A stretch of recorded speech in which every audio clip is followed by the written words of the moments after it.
Hello students, welcome to my channel, and we are solving sums of the chapter factorization, and here in this video I am going to discuss division of polynomial by a polynomial. Then you know polynomial, that is, if an algebraic expression having many number of terms, then the algebraic expression is called a polynomial. Here, let us suppose an example of polynomial 7x square plus 14x. We have to divide this polynomial by another polynomial, that is x plus 2. Now, as we are doing, क्या करते थे हम लोग, याद है ना? हाँ, पहले 7x square plus 14x take out common निकालने के लिए आपने क्या लिखा था? 7 into x plus 2 into 7 into x. Now इसमें से कॉमन निकाल लो, ये 7 एंड दिस x. बचा ये 7x कॉमन निकालने के बाद बच रहे हैं आपके पास, क्या बच रहे हैं? ये x एंड यहां 2. नाउ अब आपके पास m क्या है? 7x square plus 14x. इसको डिवाइड करना है x प्लस 2 से. दैट मीन्स क्या होगा? 7x square plus 14x divided को आपने ये दिस बाई में चेंज कर लिया, एंड इसका मतलब क्या होता है? दिस. अब आगे न्यूमरेटर के जो भी फैक्टर्स हैं, that is 7x and x plus 2 आपने लिख लिया. Denominator x plus 2. अब ये दोनों में कॉमन क्या है? कॉमन फैक्टर को कैंसिल कर दिया, बचा 7x. देन स्टूडेंट, इस टाइप के सारे क्वेश्चंस, एक्सरसाइज के क्वेश्चंस हम डिस्कस करने वाले इस वीडियो में, और उन सारे के डिस्कशन को देखने के लिए, समझने के लिए वीडियो को लास्ट तक देखना जरूरी है. हाँ स्टूडेंट्स, जो हमारे चैनल से नए जुड़ रहे हो वो हमारे चैनल को सब्सक्राइब करना मत भूलो, और हमारा वीडियो कैसा लगा ये भी बताते चलो. एक क्वेश्चन हम लोग अभी देख चुके हैं. आगे के पार्ट में आपको 44 x to the power 4 minus 5 x cube minus 24 x square को डिवाइड करने हैं 11x इंटू x माइनस 8 से. हाँ, काफ़ी इंटरेस्टिंग है. जैसे इससे पहले तक काम कर चुके हो आप, उसी तरह सारे के फैक्टर्स पहले फाइंड कर लो, एंड फैक्टर्स फाइंड करने के बाद तभी जाकर उसको हम लोग डिवाइड करेंगे. Then 44 x to the power 4 minus 5 x cube minus 24 x square, इसके फैक्टर्स क्या होंगे? हाँ, 2 इंटू 2 इंटू 11 इज 44, एंड इस पूरे में से x स्क्वायर कॉमन आ रहा है. x स्क्वायर बाहर निकाल दिया आपने, तो बचा ब्रैकेट के अंदर x square minus 5x minus 24. And अब ये माइनस 5x है मिडिल टर्म. क्या इस मिडिल टर्म को स्प्लिट करना हमें नहीं आता है? हाँ, आप पिछले पार्ट में देख चुके हो मिडिल टर्म स्प्लिट करना. इसमें a plus b equal to minus 5 है, and a into b equal to minus 24 है. तो ऐसे ब्रेक करने हैं माइनस 24 को, ताकि उनका सम -5 आए और प्रोडक्ट -24 आए। देन अगर हम ये लेते हैं -8 ए का वैल्यू और बी का वैल्यू +3 लें तो दोनों का एडिशन -5 आएगा। हाँ, एंड 8 3 जा -8 इंटू 3 इज -24। चलो अब इसके मिडिल टर्म को स्प्लिट तो कर लिया। अब ये फर्स्ट टू टर्म्स में से कॉमन आ रहा है x and last two terms में से कॉमन आ रहा है 3।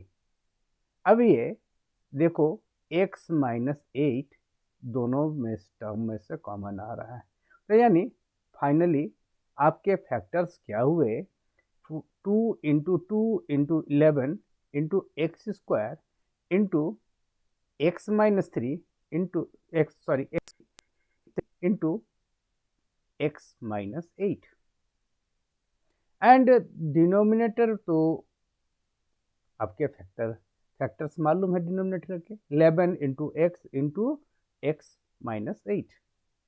अब इनको डिवीजन के फॉर्म में लिखो जो काफ़ी इजी है।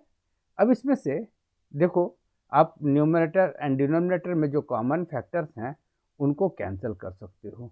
एक x के साथ x को कैंसिल करो एंड x -8 के साथ x -8 को कैंसिल करो। बच गया, क्या क्या बचा, यहाँ से देखो 2 बचा, यहाँ 2 बचा, यहाँ x बचा हुआ है देखो, और यहाँ बचा हुआ है x +3। अब इन सारे को मल्टीप्लाई कर दो तो that is 4x into x +3 इसके सॉल्यूशन हुए, यानी डिवीजन के बाद कोसेंट ये बचेंगे। एग्जाम्पल नंबर 16 देखो, इसमें भी जो न्यूमरेटर है, न्यूमरेटर को क्या बोलते हैं, डिविडेंड। डिविडेंड के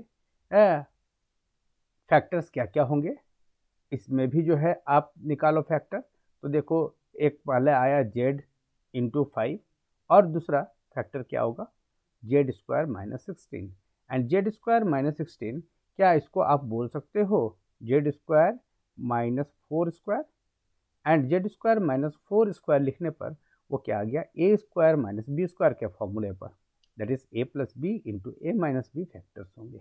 तो यानी फाइनली क्या आया 5z into z +4 and z -4 factors हुए। अब न्यूमरेटर बाय डिनोमिनेटर के फॉर्म में लिखो। इनमें देखो आप z +4 को कैंसिल कर सकते हो एंड 5z को कैंसिल कर सकते हो। अल्टीमेटली आपके पास बच गया z -4। तो सिमिलरली अब एक्सरसाइज के क्वेश्चंस हमें देखने हैं। एग्जाम्पल्स तो सभी को समझ में आ गए। एक्सरसाइज 13.4 के कुछ क्वेश्चन हम लोग क्वेश्चन नंबर 1 एंड 2 हम लोग पिछले वीडियो में डिस्कस कर चुके हैं। अब बारी है थर्ड नंबर के। तो थर्ड नंबर में काफ़ी इजी डिविजन्स हैं, तो जिसमें हम सारे को डिस्कस नहीं करने जा रहे हैं। बच्चों जहाँ पर आपको लगता होगा वो कॉपी करना है, वहाँ आप वीडियो को पॉज करो और वीडियो को पॉज करके आप उसको कॉपी कर लेना। देन हियर यहाँ देखो हम एक डिस्कस करने जा रहे हैं यहाँ पर, जिसमें है 10y into 6y + 21 divided by 5 into 2y + 7। इसे भी बेटर होता, हमने यहाँ नहीं दिखाया लेकिन बेटर होगा, पहले न्यूमरेटर का फैक्टर्स निकाल लो एंड देन अगले बार उसको यहाँ पुट करो। तो हमने डायरेक्ट यहाँ दिखाया है। तो न्यूमरेटर का फैक्टर्स हो गया 2 into 5 into 3 into y into, अब इनसाइड द ब्रैकेट यहाँ देखो 6y है, ठीक है ना, क्या है 6y। तो 6y में से हमने कॉमन क्या ले लिया है यहाँ पर y 3, 6y में से यहाँ 3 कॉमन निकाल चुके हैं। तो 3 कॉमन निकालने के बाद क्या बच गया 2 इंटू वाई और यहाँ पर 7। अब देखो इसमें से क्या कॉमन कुछ कैंसिल हो सकता है, हाँ ये टर्म इस टर्म के साथ कैंसिल है और ये 5 कैंसिल हो रहा है 5 के साथ कट गया। तो यहाँ से क्या आएगा 6y आएगा, ये इसमें बचने क्या है 6y। नाउ इसके बाद देखो बच्चों, ये फोर्थ नंबर ज़रा डिस्कस करना चाहेंगे।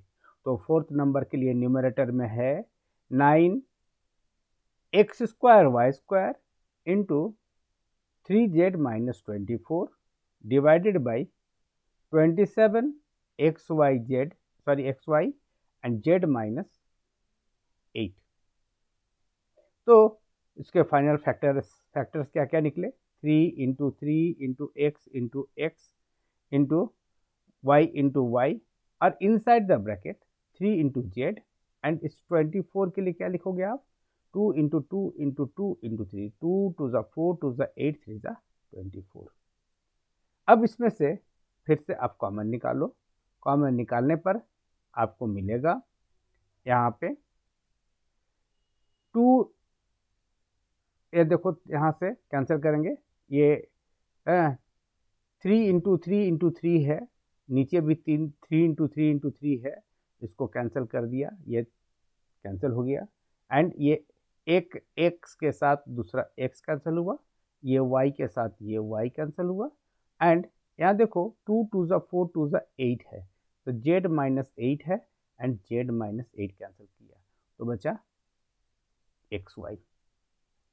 इस तरह से काफ़ी सिंपल तुम्हारे डिविजन्स हैं क्वेश्चन नंबर 3 में, जो आप आराम से सॉल्व कर सकते हो। क्वेश्चन नंबर 4 के डिवीज़न कुछ डिफरेंट हैं, थोड़ा टफ है, उससे इम्पॉर्टेंट है, तो जिसमें आप एक क्वेश्चन यहाँ सॉल्व करो, that is 52 PQR multiplied by P plus Q into Q plus R into R plus P divided by 104 PQ Q plus R and R plus P। जब इसको डिवीजन के फॉर्म में जब लिखने के बाद देखो आप फैक्टराइज कर सकते हो ये 52 को क्या बोल सकते हो, 13 4 जा, हाँ, लेकिन आप क्या करते हो प्राइम फैक्टराइज लिखते हो ना, तो 2 into 2 into 13 PQR into P plus Q plus R and R plus P divided by 104। तो 104 को क्या लिखोगे, 2 into 2 into 2 into 13 into PQ into Q plus R into R plus P। अब ये न्यूमरेटर एंड डिनोमिनेटर में जो common factors हैं उसको कैंसिल कर दो, बच रहा है न्यूमरेटर में केवल R and P plus Q। Denominator में क्या बच रहा है आपके पास, जस्ट 2, ये केवल 2 बच रहा है, यानी R into P plus Q divided by 2, ये आया फाइनल डिवीजन के बाद। नाउ चलो अब ये फोर्थ नंबर देखो, फोर्थ नंबर भी इम्पॉर्टेंट है। क्यों इम्पॉर्टेंट है कि ये जब ये न्यूमरेटर में गिवन है 20 y plus 4 into y square plus 5y plus 3। अब इसके प्राइम फैक्टर्स होंगे 2 इंटू 2 इंटू 5 इंटू यहाँ है y प्लस 4 और ये Y square plus 5y plus 3। अब ये मिडिल टर्म स्प्लिट करने में हम इसको स्प्लिट नहीं कर पाएंगे, फैक्टर्स नहीं फाइंड कर पाएंगे। देन इसके बाद आप यहाँ से कॉमन जो फैक्टर हैं उसको कैंसिल कर जाओ, 5 के साथ 5 एंड y प्लस 4 के साथ y प्लस 4, ठीक है। देन यहाँ पर इसके प्राइम फैक्टर्स अगर निकालना पॉसिबल नहीं है या है, उसका ज़रूरत ही नहीं है, क्योंकि हमको उसको कैंसिल करने का ज़रूरत ही नहीं है, ये कैंसिल हो जा रहा है पहले। तो बच गया क्या, y square plus 5y plus 3 को 4 से मल्टीप्लाई कर दो, तो ये हुआ आपका आंसर। और ये तो सारे आपके फैक्टर्स ही गिवन हैं। फैक्टर्स गिवन है तो केवल सिंपल आपको क्या करना है, है, दोनों में से कॉमन फैक्टर को कैंसिल कर देना है। अब जो रिमेनिंग बचा x plus 2 into x plus 3। Then students, आज यहीं आपसे विदा लेंगे हम। अगले वीडियो में जल्दी ही आपसे मुलाकात होगी।